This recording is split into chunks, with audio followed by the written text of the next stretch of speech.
Friends, स्वागत है आपका मेरे चैनल ग्रो विद प्रशांत में। मैं प्रशांत स्वागत करता हूं आपके अपने चैनल में। तो फ्रेंड्स, अगर आप कंप्यूटर इंस्टीट्यूट को खोले हुए हैं या फिर आगे जाके खोलना चाहते हैं या प्लान कर रहे हैं कि कैसे खोलना है, तो आप बिल्कुल खोल सकते हैं। मेरा चैनल आपकी पूरी तरह से मदद करेगा और इस वीडियो को आप पूरा देख लेंगे तो आप पूरी प्रोसेस जान लेंगे, कैसे रजिस्ट्रेशन कराना है, कहाँ से कराना है और क्या क्या रजिस्ट्रेशन होता है गवर्नमेंट का, जिससे हम करा के अपना सेंटर को चला सकते हैं, सर्टिफिकेट दे सकते हैं और उसके बाद अपनी ब्रांचेस भी खोल सकते हैं। व्हाइट बोर्ड के जरिए आपको बताऊंगा, समझाऊंगा कि कौन कौन से रजिस्ट्रेशन होते हैं। ठीक है, इससे पहले की वीडियो डिस्क्रिप्शन में लिंक है, वहां से आप देख सकते हैं। ठीक है, तो चलिए इस वीडियो को स्टार्ट करते हैं। तो सबसे पहले फ्रेंड्स, अगर आप इंस्टीट्यूट को खोलने जा रहे हैं तो सबसे पहले दिमाग में माइंड में ये आता है कि हम रजिस्ट्रेशन कौन सा कराएं। ठीक है, आप देखिए रजिस्ट्रेशन कई टाइप के होता है। एक तो होता है नेशनल लेवल का और एक होता है स्टेट लेवल का।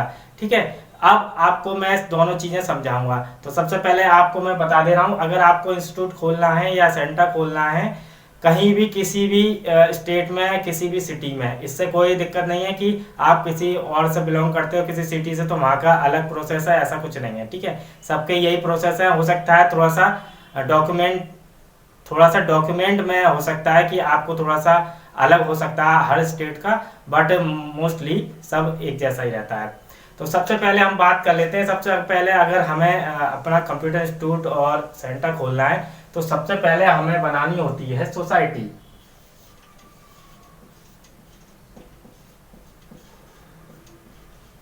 ठीक है फ्रेंड, सोसाइटी।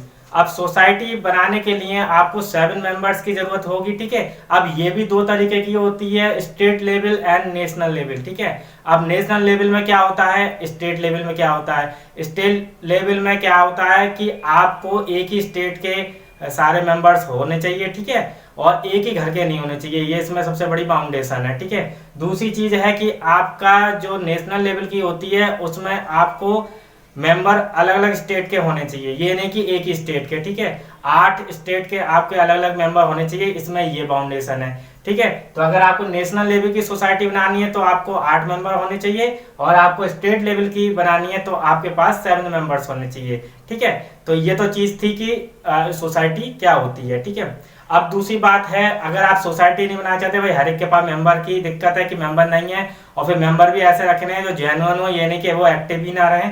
ठीक है, तो अब दूसरा ऑप्शन देख लेते हैं हम। दूसरा होता है आपका ट्रस्ट। ट्रस्ट में 3 मेंबर्स की जरूरत होती है। ये भी आपका नेशनल लेवल का होता है और एक स्टेट लेवल का होता है। जो नेशनल लेवल का होता है उसे हम कहते हैं एनसीटी ट्रस्ट। ठीक है, नेशनल कैपिटल टेरिटरी। ठीक है, ये इसकी फुल फॉर्म हो गई। तो जो ये ट्रस्ट दिल्ली से बनता है आपका। ठीक है, ये जो होता है नेशनल लेवल का होता है, इसको करा के आप अपने ऑल ओवर इंडिया ब्रांच खोल सकते हैं। और जो एक मैंने पहला बताया आपको ट्रस्ट, वो होता है स्टेट लेवल का। ये आप अपने शहर से, किसी तहसील से आप बनवा सकते हैं। ठीक है, आराम से आपका ये बन जाएगा। इसके लिए बाउंडेशन है कुछ, उसमें दिल्ली का पर्सन होना चाहिए, उसका एड्रेस प्रूफ और इलेक्ट्रिसिटी बिल सब कुछ इसमें लगेगा, तब आपका एनसीटी का ट्रस्ट बनेगा। उसके लिए आप मेरे पिछले वीडियो देख सकते हैं, डिस्क्रिप्शन में लिंक पड़ा हुआ है, वहां से आप एनसीटी ट्रस्ट का, उसमें डीपली नॉलेज आपको दे रखी है मैंने, तो आप देख सकते हैं। तो ये हो गया आपका ट्रस्ट, होगा सोसाइटी हो गया। अब इसमें से आप ना तो ये कराना चाहते हैं ना ये कराना चाहते हैं। ठीक है, अब हमारे पास तीसरा ऑप्शन क्या है। तीसरा ऑप्शन ये है कि आप करा सकते हो प्राइवेट लिमिटेड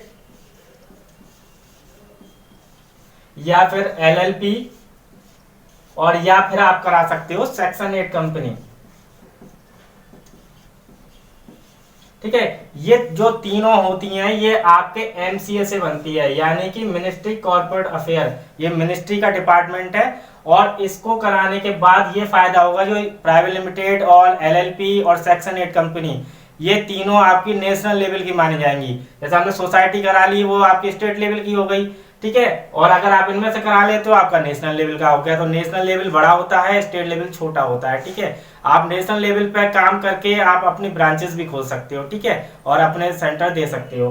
बट सोसाइटी और अगर आपने ट्रस्ट बनाया है ये बिना एनसीटी वाला, तो फिर आप अपने स्टेट में काम कर सकते हो। ठीक है, कर सकते हो, वो दूसरे तरीके हैं, वो मैं आगे की वीडियो में बताऊंगा। तो ये था आपका एमसीए से बन जाएगा, कंपनी रजिस्ट्रेशन, एलएलपी का सेक्शन 8 कंपनी, और एक आपका होता है प्राइवेट लिमिटेड। ठीक है, अब इसमें दोनों में अंतर क्या है, एलएलपी और जो प्राइवेट लिमिटेड है ये प्रॉफिटेबल होती हैं। ठीक है, और जो सेक्शन 8 कंपनी होती है ये होती है नॉन प्रॉफिटेबल। ठीक है, नॉन प्रॉफिटेबल आपके ट्रस्ट और सोसाइटी भी होती हैं। ठीक है, क्योंकि वो एक तरीके से आपके जो है सोशल वेलफेयर पे चलते हैं। ठीक है, तो ये तो चीजें थी हमारी कि हम कौन सा रजिस्ट्रेशन कराएं। ये है आपका बेस, इसका आपको पहले कराना ही होगा अगर आप सेंटर अच्छे लेवल पे चाहते हो, और उसका एक बेस आपको बनाना पड़ेगा।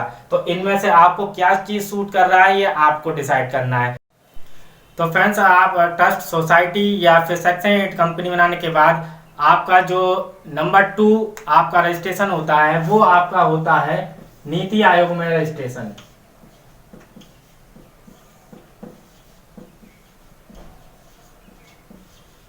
ठीक है, नीति आयोग में रजिस्ट्रेशन क्यों जरूरी है आप वो समझ लीजिए। नीति आयोग में रजिस्ट्रेशन जो होता है गवर्नमेंट का पोर्टल होता है, उस पर रजिस्ट्रेशन होता है। ये आपका सेक्शन 8 कंपनी, ट्रस्ट, सोसाइटी, ठीक है, ये एनजीओ के तौर पे काम करती हैं, वो इसमें रजिस्टर्ड होती हैं। इस पर रजिस्टर कराने से फायदा ये होता है कि आपका जो है जो सेंटर है, जो आपका संस्था चल रही है, वो आपका ऑनलाइन हो जाता है। ठीक है, उसको कोई भी चेक कर सकता है बिना आपका कोई रजिस्ट्रेशन डाले, आप चेक कर सकता है उसको। ठीक है, कि कौन सी आपकी संस्था कहाँ पर किस स्टेट में चल रही है, ठीक है, और एक्टिव है कि नहीं है, सारी चीजें इस पर दिखती हैं। तो इसलिए ये फायदा है। और दूसरे है कि आपके सेंटर की वैल्यू बढ़ती है और आपकी संस्था की वैल्यू बढ़ती है, और आप किसी को भी बता सकते हो कि हमारा नीति आयोग में रजिस्ट्रेशन है, और आप इसको लिख भी सकते हो। ठीक है, तो दूसरा हमारा रजिस्ट्रेशन ये रहा। अब इसमें एक चीज आपको नोट डाउन करके रखनी होगी कि आपका इसमें एलएलपी एंड प्राइवेट लिमिटेड ये दो आपकी रजिस्टर्ड नहीं होती हैं, बाकी आपकी सोसाइटी, ट्रस्ट और सेक्शन 8 कंपनी रजिस्टर्ड होती हैं। इस बात को आपको ध्यान में रखना होगा। नंबर 3 जो होता है, नंबर 3 होता है आपका एमएसएमई रजिस्ट्रेशन, यानी कि मिनिस्ट्री स्मॉल मीडियम एंटरप्राइजेज, ये इसकी फुल फॉर्म है, और इसको अब उद्यम रजिस्ट्रेशन के नाम से जाना जाता है। तो इसमें रजिस्ट्रेशन कराने से बहुत ज़्यादा बेनिफिट ये हो जाएगा कि आपका जो है नेशनल लेवल का हो जाएगा। अगर आपका स्टेट लेवल की सोसाइटी वगैरह है तो आप एमएसएमई में करा लोगे तो आपकी वैल्यू बढ़ जाएगी। ठीक है, इसलिए एमएसएमई बहुत सेंटर करा चुके हैं। ठीक है, तो इसलिए आप इसको आराम से करा सकते हो। ठीक है, अगर आप कराना नहीं भी चाहते तो भी कोई दिक्कत नहीं है, और कराना चाहते हो तो वैल्यू आपकी और भी बढ़ जाएगी। मैं वो रजिस्ट्रेशन बता रहा हूँ जो आपको शुरू में कराने होंगे। अब ये आपकी मर्जी है, आप इसमें से कौन सा कराते हैं, मैं पहले जो पहला स्टेप बताया वो तो आपको कराना जरूरी है। ठीक है, अब चौथा जो ऑप्शन आता है रजिस्ट्रेशन का, वो आपका आता है आईएसओ सर्टिफाइड, यानी कि इंटरनेशनल स्टैंडर्ड ऑर्गेनाइजेशन। अब ये कराना क्यों जरूरी होता है, क्योंकि इससे क्या है, वैल्यू बढ़ती है सेंटर की, सर्टिफिकेट की, और कोई भी जॉब पे जाता है तो पता चलता है कि आईएसओ सर्टिफाइड सेंटर है या कोचिंग है, तो फिर आपकी बेस्ट होगी। ठीक है, इसलिए इनको आईएसओ सर्टिफाइड कहते हैं। ठीक है, तो इसको भी आपको कराना होगा। अब इसमें दो होते हैं, एक आईएफ होता है, एक नॉन आईएफ होता है। तो मेरी सलाह है कि आप आईएफ वाला लेंगे तो उससे क्या है कि उसकी वैल्यू ज्यादा होती है, क्योंकि वो पूरे ऑल ओवर वर्ल्ड वैलिड होता है। ठीक है, नॉन आईएफ की ज्यादा वैल्यू नहीं होती है, और आईएफ वाला गवर्नमेंट वगैरह में भी कंसीडर होता है, टेंडर वगैरह लेने में। ठीक है, या गवर्नमेंट प्रोजेक्ट लेने में भी दिक्कत होती है, तो वो आईएफ वाला सही रहता है नॉन आईएफ की अपेक्षा।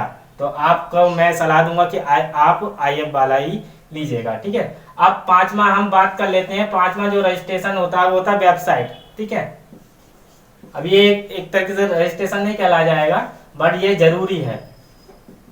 वेबसाइट क्यों जरूरी है आप वो सुन लीजिए। वेबसाइट इसलिए जरूरी है कि आपने जो सेंटर खोला, फिर आपको एक तरीके से प्रूफ कैसे दे सकते हो कि हमारे कौन सा रजिस्ट्रेशन है।